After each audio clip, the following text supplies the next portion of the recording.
Venom, Let There Be Carnage 2021. Eddie Brock is back, and he is still not good at his job or relationships. So much so that his perfect symbiotic match cannot stand living with him anymore. But as Brock's relationship begins to shrivel, others continue to blossom, and that love is shrieked from the rooftops. And in honor of Cletus's poetic nature, I wrote this Venom 2 poem. Venom is black, Carnage is red, and both just want to get some head. Oh my. And that took you a long time, you said. Coming, caught me off guard. Yeah, it took me a long time to write. Yep. Yeah, I can tell. Really That's fair. effort into that poem, too, yeah. Well, Hey, it's better than I would have done. I was having trouble thinking of what to write for the premise, and then so I just ended up writing a stupid poem. Okay, that's it. I'm not sad about it. Perfect.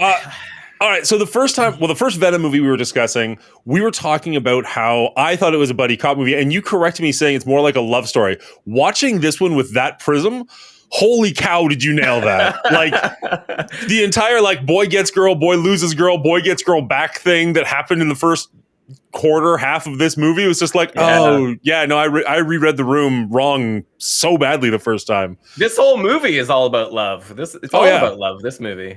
They even say things like, you guys should be in couples counseling. Like, they really Big lean into it in this one. On here. Yep. Yeah, they lean in hard. They do indeed. Yeah. Now, was it good though? Well, we're about to find out. That's what the entire episode is about. We're not going to start there. I will say, as I usually do, how did you guys come to this one? Was this your first time watching this one, Will? Yeah, so this is the first time that I saw this one. I was always excited that Woody Harrelson was playing Cletus. I thought that was a decent cast. But he's supposed to be like 40, maybe early 40s in this movie. He's like 57 when he's playing the role, so it doesn't quite work out. But he does what he can with what he was given as a script. So. I didn't catch. I've seen this one maybe this is my second or third time, and I don't remember catching on it before. But when you see that like flashback to 1997, and he's like 12, I'm just like, nope. He would be like 30 something in 1997. But exactly, okay, sure. Yeah. What about you, Brian? Is this your first time watching? They dub over his voice in that flashback, and it just doesn't quite fit. No. They can't take you from me. You're my one bright light. Right. I wish they would have like kept him in the shadows, and you saw him, but you didn't see him, and then dub his voice over. That would have been a better play, I think. But whatever. No, this is the second time I've seen this movie. And I remember the first time seeing it, and I went into the first Venom not happy with the movie. Last time I gave it a score of 68, and I came into this one, and it might even be a high score for me. I don't even know why. I think whatever. And I came into this one the last time I saw it. I remember thinking this was very slightly better than the first one, but basically the same movie again, just with a few different twists. And I rewatched it, and I went, I don't know if it's even better than the first one. Maybe not. I don't know. And so we'll see when we get to my score, and we'll dig into it. But this one just doesn't get me too excited. See, that's interesting because I remember liking the first Venom and thinking this one was a serious step backwards. And then I was watching this one, I was like, I don't hate this as much as I thought I did. No, I'm not going to say that it's a great movie by any stretch of the imagination. We're never going to say any of these Venom movies are great movies, ever. Well, I've never seen The Last Dance. Who knows? I hold out hope. But yeah, I was shocked again, not like giving it away. Like, this is not necessarily a better score than the first one, but it was like, oh, I didn't mind this as much as I thought I was going to. So before we get into it, help me out because I don't know the backstory of Spider-Man or the Spider-Verse as well as you guys may. Sure. How does Carnage come to be? And is this an accurate origin for Carnage? Okay, so... Yes and no. Yeah, pretty much that. So my understanding was, and anybody correct me if I'm wrong, Eddie Brock gets arrested, goes to jail. His cellmate is Cletus Cassidy.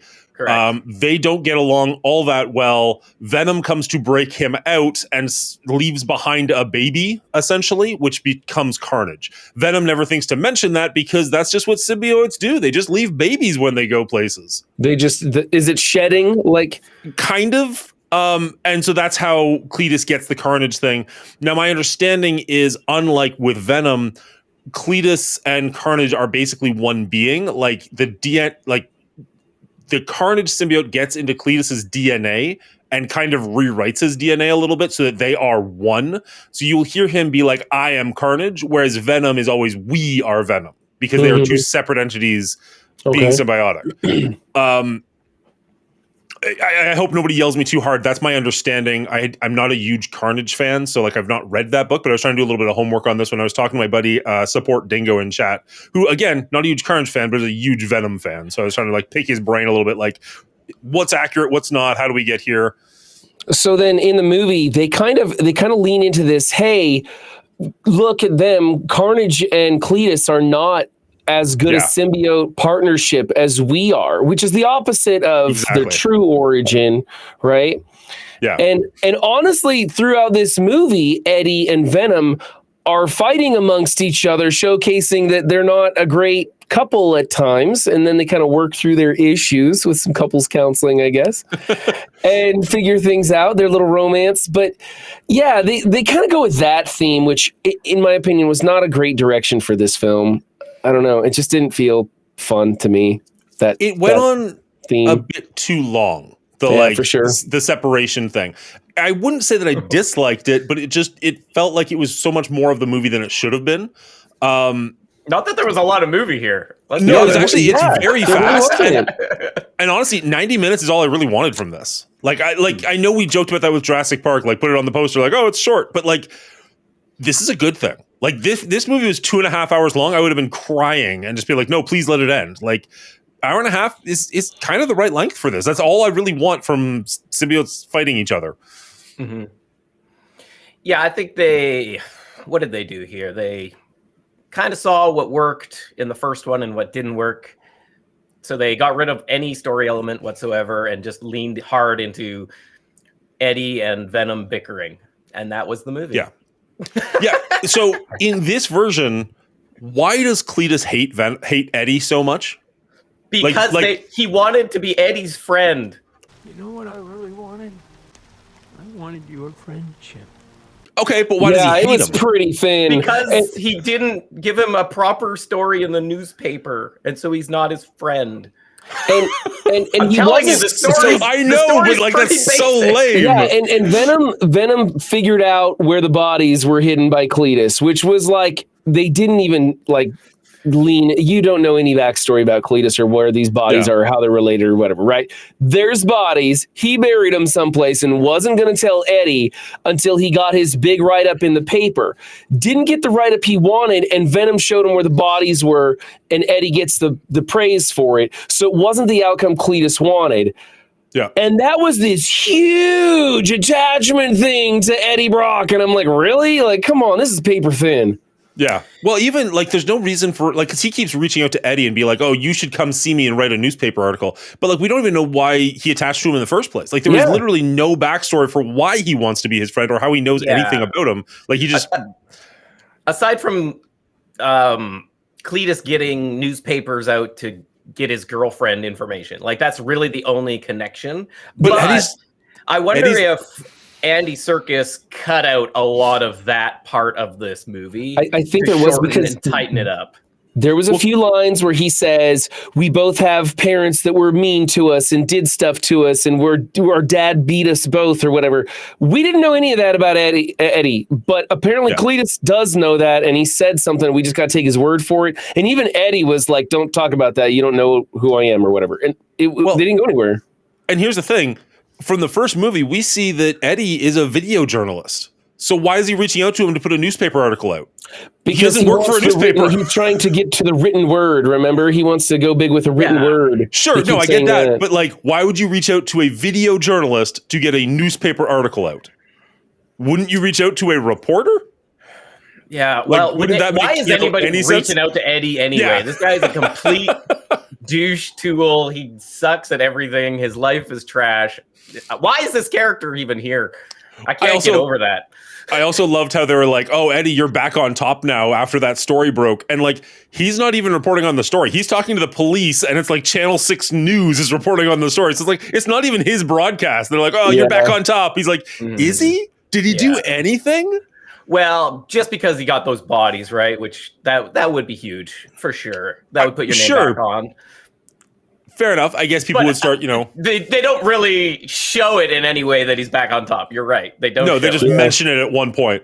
Exactly. And he gets a shiny red motorcycle. That's it. Shiny red motorcycle. He's back on top. Yeah, until his girlfriend breaks it. Yeah. What did you guys think about the portrayal of Cletus Cassidy / Carnage? You were excited for him, Will, so I'll go to you first. Did it live up? Like the first movie, again, they seem to double down on things the audience liked. And I guess the audience liked paper-thin characters, because all we got in this movie was 3 more paper-thin characters to watch. And so it made it really tough for me to like Cletus. You're not supposed to like him, but you should love to hate him as a serial killer. He was just like, I'm a poet and I'm misunderstood, and let me tell you my backstory in a cartoon, and it doesn't make any sense. I didn't love it, and they fast tracked everything, so you don't even have time to sit in any of the backstory you are given. It just was like, this movie tried to be a roller coaster, and yet it only had really like one action scene in the last 15 minutes of the movie. I don't know what to tell you. I'm all over the place with this movie because it's all over the place. And that's really interesting because you touched on a couple of things that I wanted to touch on. One, I actually kind of like that cartoon scene. Not necessarily the exposition that was over it, but just like the actual way the cartoons looked. Like, I thought that scene was actually well done in practice, if not in storytelling. This movie is more of a comedy for me than it is an action movie. And I'm not saying it was hilarious by any stretch, but they definitely went for like comedic beats over action beats almost the entire time. I know this wasn't rated R, but for a movie with Carnage, I wish he was a bit more of a sociopath and a little bit less controlled. And I want to do this, and we're going to get married, and this is going to happen. I wanted him to just walk down the street and murder people. They watered down the sociopath angle so much. He had bodies of people he murdered, and he hid those bodies, and Eddie found them. And that is literally all we got to learn about the actual dark side of him. Otherwise, they tried to make him like a lovable villain. It was terrible. I mean, they tried to make him like cool and hip and colorful. Like, he was so red. Everything was so red about him. His freaking hair. And it just turned into such a waste of a character for Woody Harrelson to jump in and play the role. Like, when you saw that at the end of the first movie, you're like, oh, sweet, this could be good. This was a Travis. This was the same thing, right? Tom Hardy is a great actor given a terrible character that is so flat and dead and nobody cares about. And it's the same thing with Woody Harrelson. He's given this terrible character with no room to expand. I mean, what was it? Natural Born Killers. No, you know the only thing that kills a demon? Love. He starred in Natural Born Killers. That movie was amazing and dynamic and deep, and what a crazy character he played. That was the Carnage. That was the Cassidy that I wanted to see in this movie. Didn't get it. No, not at all. No. You're right. Carnage should have been fun to watch, and he just wasn't. Just fun, scary, destructive. He should have been all of these things. Yeah. He was not. They were not. They were he not. Was almost he. robotic, right? They were they. Yeah. They were they. They were not a he. Well, fair. It was bad. And you know what? I agree with what Brian said almost 100%, except for the wigs. The wigs got a top-notch upgrade compared to the first movie. Okay? Even Anne's wig looked good this time around. The wigs were the best comedy in the movie. Let's just say that. I think you touched on something about Woody Harrelson being like paper thin, and like, honestly, that's how I feel about all those characters. Like, every single one of the people in this movie is a phenomenal actor given nothing to do. Like, Woody Harrelson is great. Tom Hardy's amazing. Michelle Williams is phenomenal. And even Naomi Harris is significantly better than you would think after watching this movie. Oh, yeah. Yeah. Oh, man. Brutal. I wasn't a fan. That's the Screech character woman, That's right?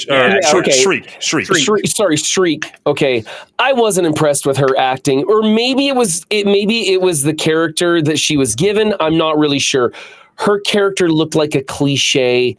It was a caricature of itself. It was really 100%. A dumb character. I did not like it at all. I don't know if it was the acting or not, but it's terrible. Her character really bothered me for many, many, many reasons. Many reasons. I don't know that the actress is the problem, but definitely the acting was one of the weaker ones. In this film, though, she is the only character we see that has superpowers outside of aliens interacting, right. And nobody seems surprised by that. Like, even at the very beginning, where they're like, oh, you've got to go somewhere else because you've got powers. Okay, is there anybody else in this world that has powers? Because we never hear about, see anything other than Venom and, like, symbiotes. But it's just like everybody's so casual about like, oh yeah, there's this chick that can just like scream and break walls and kill you with her voice. And like, I thought we were gonna get Scream, the symbiote Scream, because of this, and we didn't. Yeah, that felt like a very weird lost opportunity. She got smothered by a bell. Yeah, she was so shoehorned in just to get the last fight in Venom's favor, right? Like that was the whole point, is that she was the weak link, or like the one weakness of Cletus, because he actually cared for her. And let's talk about it was so phony and so forced. She's the weakness to both, because she like weakness to Cletus because he cares about her, and weakness to Carnage because she's the one that can damage him. Because realistically, a Venom Carnage fight, Venom loses every time. 100%, yeah. Yeah. They keep using unnecessary dialogue to point out the weaknesses again. You know, oh, don't forget fire. And the guy comes in and the boyfriend throws some flames on everybody. And then at the end, Venom's like, and sound. And then he flicks Screech off the tower. Yeah. Into the bell.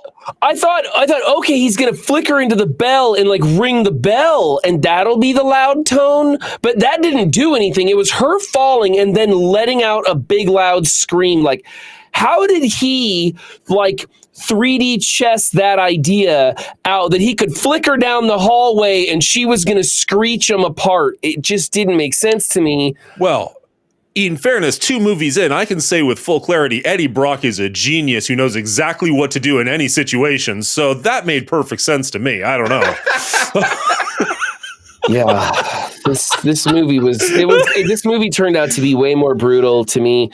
I couldn't turn maybe it was because the first one offended me so bad and I turned my brain off going into this the first time that I was able to enjoy it.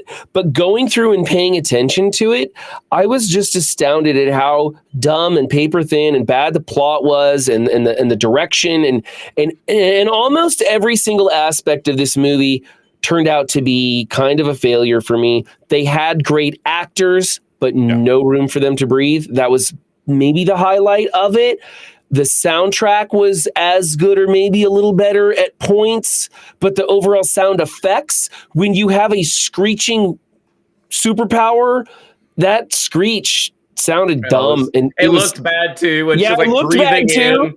The sonic waves, kind of, it was bad. Yeah, the symbiotes looked better though. Like Carnage looked great. That I do agree. The symbiotes did looked better. Both symbiotes looked better. Venom walking through the party with all the lights on him looked kind of cool. Agreed. I'm not sure. Like I was 100% on board, but I was like, okay, that's not how I would make it look, but it's still kind of cool. I like it, I guess. And Carnage was amazing.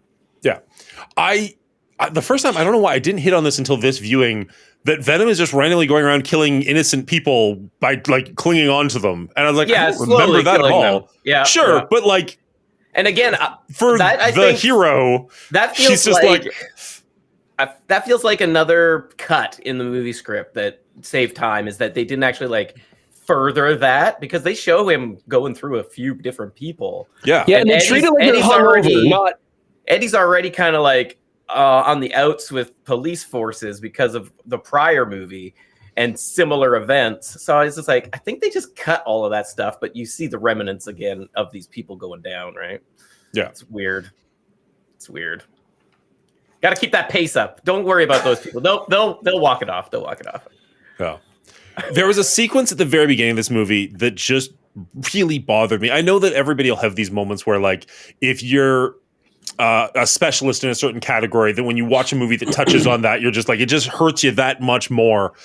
I've worked in a correctional facility for 18 years now. I knew this was coming. The fact that they told her she was leaving before she left, huge no. The fact that they just carry her out, no restraints of any kind for a regular person, huge no. The fact that they know they've got a super powered person and they did nothing to restrain or hold her back, and she's just like sitting there with a cop who's not like ready to do anything. He's just sitting there reading a newspaper almost. Some rookie, yeah. It was just like, what did you expect would happen in this situation? Like, it bothered me so much. And I know that it's just because they need her to lose an eye and him to lose his hearing for reasons. Like, basically, they just need her to have any sort of arc, and her arc is, I hate this one cop. And like, that was their way of doing it. It's like, cops kind of had that ear infection coming. Like, he kind of deserved that one for being so stupid. And how about when Eddie is talking to Cletus and he's like, stay behind the line, don't touch the prisoner, and then immediately sets his recorder up on the cage, and then they end up tangling. Meanwhile, the guy's sitting there like not like reading a newspaper, whatever he was doing, not noticing Venom throwing him around in the like. What is going on? Like, how can they be so dense with this guy? Like, this is, I don't know. It's just terrible. It's just terribly lazy. It was a lot of lazy writing to get us where we needed to go. But like almost every scene, as soon as you think about it at all, it's just like, why is this happening? Why? Like, okay, I have never been in a long-term relationship other than the long-term relationship I am in right now. So maybe you guys, if you've broken up with a long-term partner, you can help me out on this one. Would you ever in a million fucking years take your ex out to a fancy restaurant to tell them, oh, by the way, I'm engaged now? Nope. Would not happen at all. I didn't call any of my exes when I got engaged. That didn't happen whatsoever. I didn't do it over the phone, by a text, literally nothing. And she's like, we should get together. No. Do you remember me? Who? No, like, we dated back in 97. Who? Okay. Never mind. I'm married now with kids. That whole scene was so weird to me. Like, you can tell she regrets it instantly. Like, this was literally just a way to get her back into the story. And it just hurts. It was really bad. Yeah, Venom thought they were coming to get back together, and that would make sense. Like, from his perspective, that totally makes sense. We as the viewer know that that's not going to happen, but we also have no idea why this is happening at all, because this is not a normal interaction between 2 or 3 people or 4 people or however many people are involved in that quasi-love triangle cube thing going on. Didn't like any of that at all either. Yeah, just a way to bring her back in. Could I also say it led to one of my biggest grievances of this movie, and that was that they stripped all the life and character out of Dan. He was so fun and likable in the first movie, and in this one, he's just like a brick wall of nothing. Yeah, they watered him down. As Dans tend to be. In the last one, he was a totally vibrant and different character that was not cliche. He was very helpful and likable guy, helping Eddie and stuff, when that's not how they normally portray that character, right? They normally have him like offended or jealous or whatever, and he wasn't. He was a stand-up guy and he had depth. He was probably one of the most well-written characters in the first movie. Exactly. And they just watered him down completely. He was just there to throw some fire on Carnage at the end, and like that was it. It was dumb. It was brutal. It was like my least favorite part of this movie. Like, there's so many problems with this movie, but that's the one I attached myself to, because it was like one of the only good things from the first movie. Yep. No, totally I don't have a lot of good things to say about this one, and I don't know why I remember enjoying it so much. I guess I do enjoy watching the action sequences. I do enjoy watching Venom. I like Venom from the Marvel universe. Not really sure I like the portrayal of him in either of these movies. I don't really like the portrayal of Carnage in either of these movies, but watching Carnage in this was fun. That was visually very cool. Super powerful symbiote, just blow the walls off power-wise. Which and that he should be. Neat. Yeah. And so that was really cool. But like that's kind of all I've got for this one. They've got top tier actors being wasted. We have paper thin characters, paper thin plot, lazy writing all around. Sound is okay. The look of the CGI stuff is pretty good. It's a step up from the last one, but there's still some questionable stuff in it. Yeah. Sorry, Dingo's in chat. He can correct me if I'm wrong here. I was noticing in the movie, Carnage can change his size pretty drastically. Like he was getting pretty huge by the end there. And even on, I think it's IMDb, one of the tags for this movie is kaiju. And I'm just like, I mean, I get where you're going with that, but I don't, in my brain, I don't think his Carnage is being massive. Like kind of, he's spindly, he's small, he's got blades, he's crazy. Like these are all great things. And you don't see a ton of that. You see some blades for sure, but like I want Carnage to be sociopathic. I want him to be crazy. I want to not know what he's about to do next. Like he should be Joker X. And instead he felt very calm and calculated and we're going to do this. Even his voice, as silly as a complaint as this is, the Carnage voice sounded like the Venom voice. Like, we're going to get really dark. Too deep and brutal. I would have preferred him to be, again, almost like a Joker voice, like high-pitched and crazy and just like, like manic. Yeah. And that is not the portrayal that we got from this character at all. No, it wasn't. You're right. It was a missed opportunity.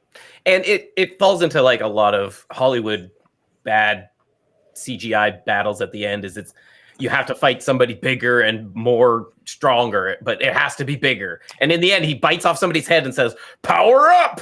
And then he like actually grows from that. I'm just like, what is happening right now? Like, this is so terrible. Not to mention, Rudd said he kind of liked the action sequences. I hated the final fight because not only one, he powered up and got bigger.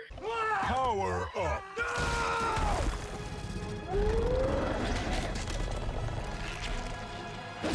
He then goes to say, "I'm going to let you watch me kill Anne in front of you," and then continues to just climb up to the top of the tower, out of sight of everybody who can see anything. It didn't make any sense. It doesn't make any sense. This whole King Kong the villain again. Yeah, it's so bad. It's so bad. Well, and that, like, again, like the killing the priest. I hated the line "power up," but killing the priest. Okay, like I'm very on board with that because Carnage should be murdering everybody. But I wanted it to be like, you know, during the ceremony or something, you know what I mean? Like just like he couldn't control himself any longer or something. Not like, oh, I'm gonna wait for the opportune moment to power up. Like, oh yeah. I mean, it wasn't Carnage, not the name, I mean the word.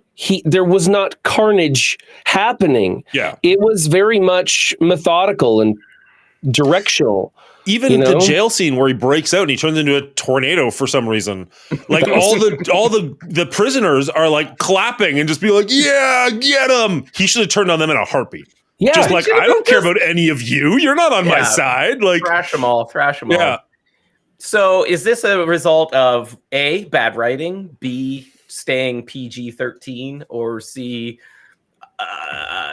they just don't know who Carnage is? Like, D, all of the above. I don't know if an R rating would have helped this movie with the same writing. You know what I mean? Like if you just throw in a couple of F-bombs and some blood, that doesn't make this movie better for me. I need the character to drastically change. So the character of Carnage changing. Venom in this movie, he doesn't exactly have an arc by any stretch of the imagination, but I found their interactions, Venom and Eddie, to be actually kind of fun. Time to die. That's the spirit. I mean us. We are going to die. For the most part. I would have preferred if the reason they broke up, I was just thinking about this literally while we were talking. You only get one Venom Carnage fight, and that's at the very end. Like he runs in and be like, oh crap, a red one, and then they fight and he wins. It would have been better, and we could have seen how strong Carnage is if they fought earlier in the movie, kicks his ass, and Eddie's like, I don't want any part of this. Like, this is your war, not mine, or something. They split up for those reasons instead of just like, I'm tired of eating chickens. And then they had to like get back together to do something. Like give us any, like maybe Anne's in trouble. Like give me any reason for these characters to like actually interact that feels plausible. And instead you get like a weird love story at the beginning and then one fight at the end. And it's like, why do we think Carnage is so strong when he's killed 5 people? They were all cops, no offense. And then Eddie takes him out. It's just like, and again, you could have had Eddie do something, something come between Shriek and Carnage, and Shriek turns on Carnage instead of just like getting thrown off a balcony. Mm-hmm. Like, Yeah. Give me literally any emotional core to grab onto with these characters. They kind of built up that dynamic between Carnage and Shriek. Like, Carnage clearly did not like Shriek. Yeah. And they could have gone somewhere with that, and they ended up not. Instead, Venom flicks her off the tower to get her to scream at Carnage. And that had nothing to do with it. Like, she was clearly getting mad at Carnage, but like it wasn't going anywhere. It was terribly undeveloped. And then, of course, we have this weird dynamic at the end scene where everybody's getting together and everybody's being drawn to the chapel and their wedding gifts. Each person has a wedding gift for somebody else, and it felt like they had to invent a reason for Screech to be there and have a thing that she wanted, which was the cop, and he was barely there at all.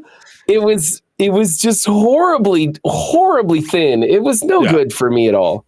So in the comics, in I think it's in Maximum Carnage, the way they beat Carnage is they have to break into the Fantastic Four building and grab like a sonic gun. Yeah. And then they use the sonic gun. That's literally all Shriek is. Like, she is just a sonic gun that they carry around for most of the movie. And then like aim them at the right person. Like, again, almost literally anything would have been better than what we got. Either develop the characters and make them, characters, or just replace them with a gun and have Carnage go crazy. Like, he doesn't really need a love story. We certainly don't need a marriage.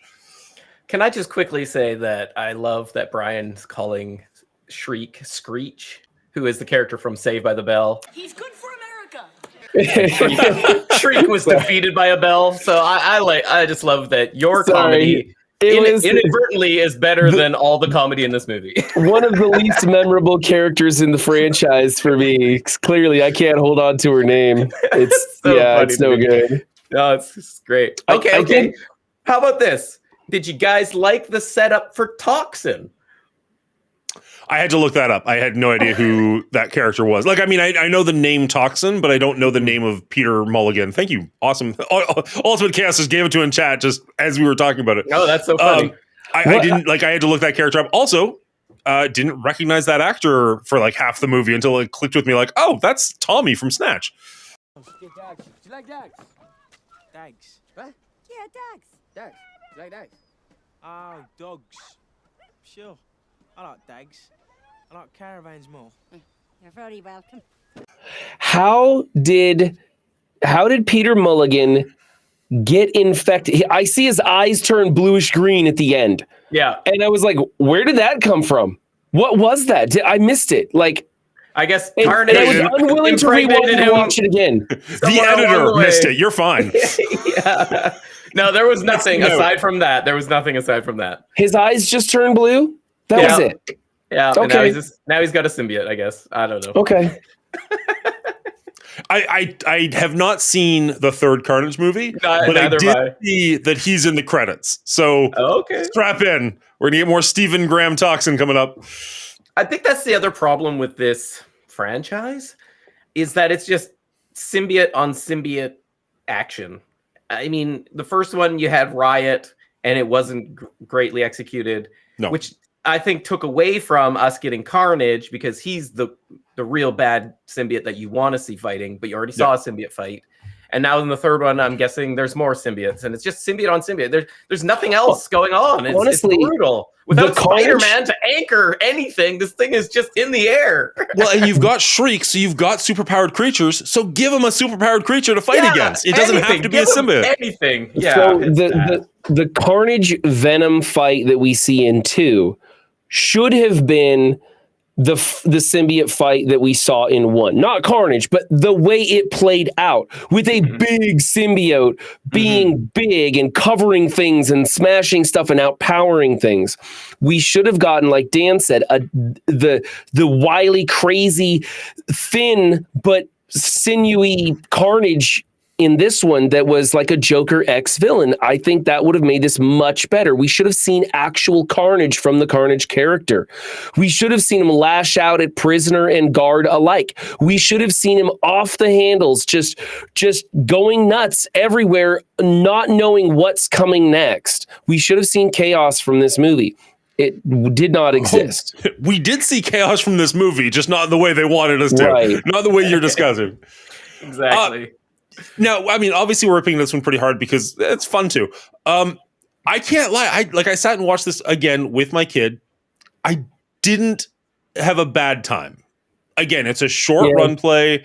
It's nonsensical, but it is kind of fun and a turn your brain off and just kind of have fun with your kids sense. Like, which is kind of go back to what I said last time. Like, as much as we were like, I want this movie to be rated R, I'm almost kind of glad that there's not, because the writing is at a 7th grade level. So it's kind of nice that I can watch this with my 7th grade kid. Right. Whereas if this was rated R, I'd have to watch it with like an adult, and that painful. Just at the level of writing it is, I don't think that would have made it better. I don't know. I don't know, but with Carnage: The Last Dance, that title makes me feel like maybe it's a trilogy and they're hard stopping there. We can only hope. But maybe they're also setting it up for a full reboot as it combines into the MCU proper. Right. I don't know. So should we talk about that? We should talk about the credit scene. That's exactly what I was just going to say. Like, that kind of leads us nicely into the end credit scene where we see him enter the MCU. We see Spider-Man on screen, and Venom is, like, oh, there he is, or whatever he says. That's him, or that guy, whatever. And then licks the screen. Yes. And then that's it. Now, I don't know. Are you guys familiar with the MCU? Do you know what happens after that? I do. No Way Home? Yes. Yeah, okay. Where literally he gets transported, he gets drunk at a bar and gets transported back before he has time to do anything and just leaves a tiny little piece of symbiote left behind. And that's it. Like, I was hoping for that to pay off and we get to see like Tom Hardy versus Tom Holland. Thank you. Would have been fun. Now, I've heard rumors that they're going to try and get Andrew Garfield back into the Venom verse, that we do get a Spider-Man on Venom. I would be okay with that because I really like Andrew Garfield as an actor and I like his Spider-Man portrayal. Hey, I'm sorry, I'm running a bit late. I got stuck in some traffic. Your timing is terrible. It started already. I know, I'm sorry. Where are you? First in Broadway, second in Broadway, third in Broadway. 5 minutes, 10 tops. But I don't think that actually makes sense in either the Amazing Spider-Man or Venom universes. But as far as like these movies making sense, they don't already. So give me Spider-Man versus Venom. Right. But what do you guys think? Do you want Venom in your MCU? Do you want it to be Tom Hardy? Do you want it to be somebody else entirely? I want a full reboot. And unfortunately, I don't want Tom Hardy as Eddie Brock. I want a full reboot into a different universe. I want them to completely redo Venom, everything. Let's just let it be some sort of Venom baby left behind someplace, and it grows into its own much different version of Venom. Still maybe Venom, but let's give it some adjustment that we need to really make it function and work the way we want it to, and a new Eddie Brock. Do you want it to be the MCU, or do you want it to be an old Spider-Man or a brand new Spider-Man? I would go MCU. Okay. I would just go into the MCU. You can't really make the MCU any worse. That's true. I feel like they definitely left the option for that actual best case scenario, right? They have this random symbiote shot that got left in the MCU world that can find its way to Spider-Man and have a black suit. Absolutely. They left that option open, and then this universe's Eddie Brock can get a hold of it afterwards. That's all very much a possibility. Yeah.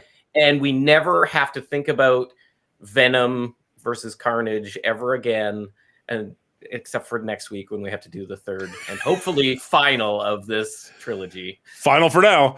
No asterisks. Hopefully final. So interestingly enough, the next Avengers movie, I believe, is called Secret Wars, which actually is in the comics where Spider-Man originally got the black suit. Yep. We didn't know it was a symbiote for a couple of years after that, I don't believe. But that would be an interesting way of bringing this character like full circle. Exactly, yes.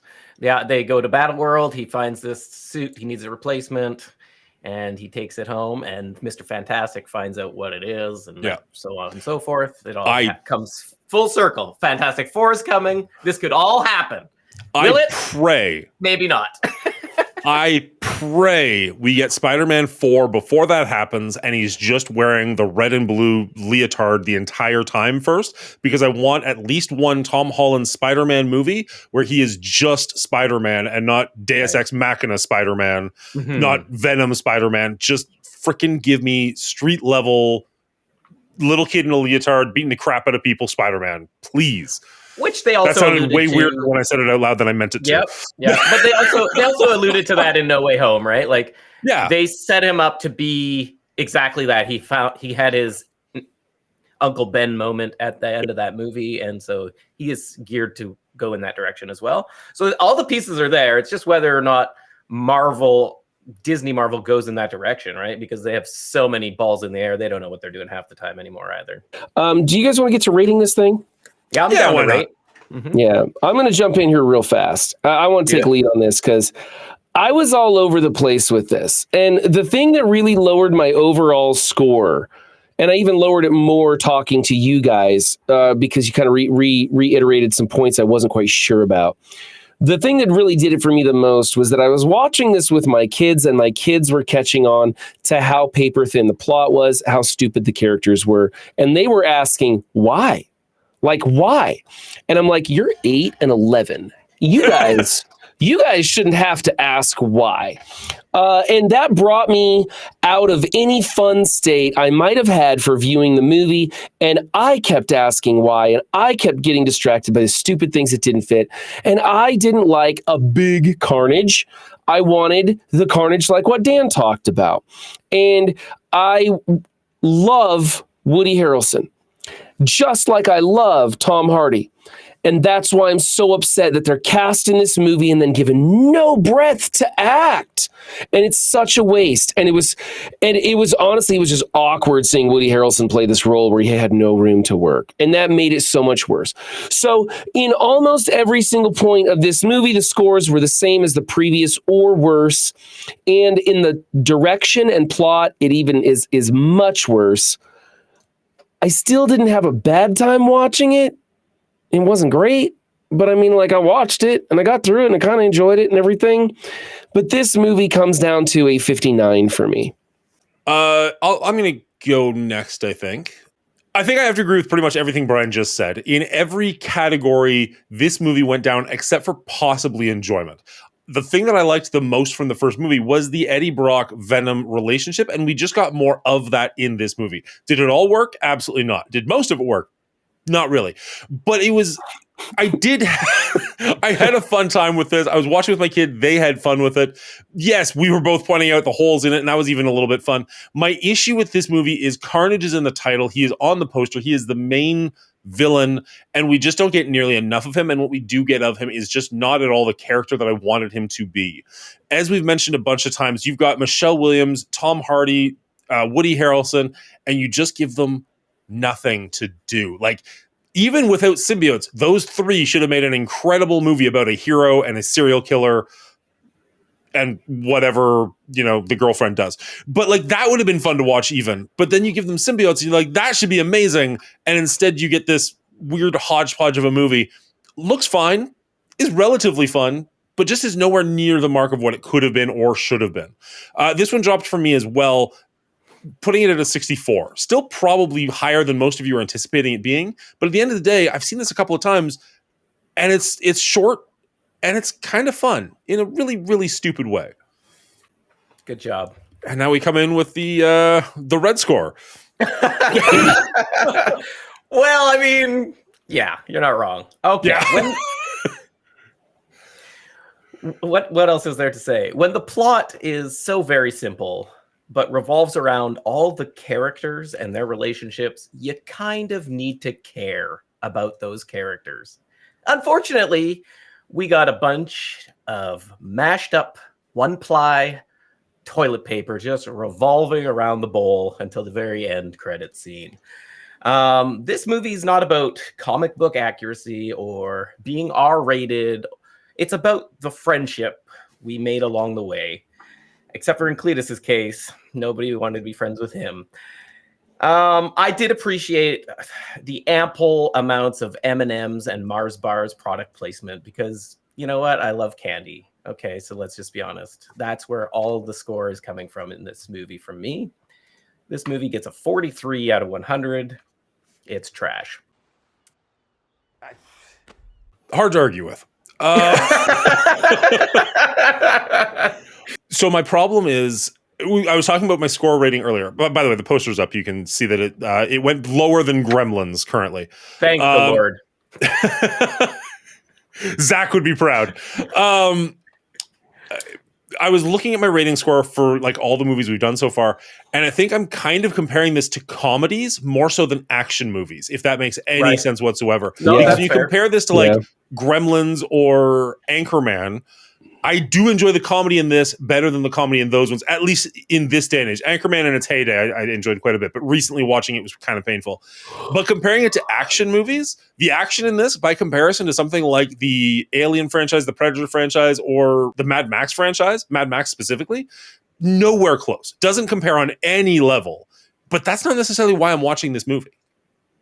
I don't know if that makes any sense to anybody outside of me, but honestly, you know how I say that the 50 is the mark for me. It's got to be above 50 before I'd ever recommend it to anybody, before it's considered a movie worth your time in any way, shape, or form. And then, of course, the further above 50 you go, the better it really is. But anything 50 or below is not worth your time at all. And I think for franchises, I think that number is actually somewhere closer to 65 or 70. Like, if you want to spend time in a franchise, the franchise should be a series of good movies that are genuinely good. Not just one great movie that carries a high number for the rest of those films. Jurassic Park. Yeah.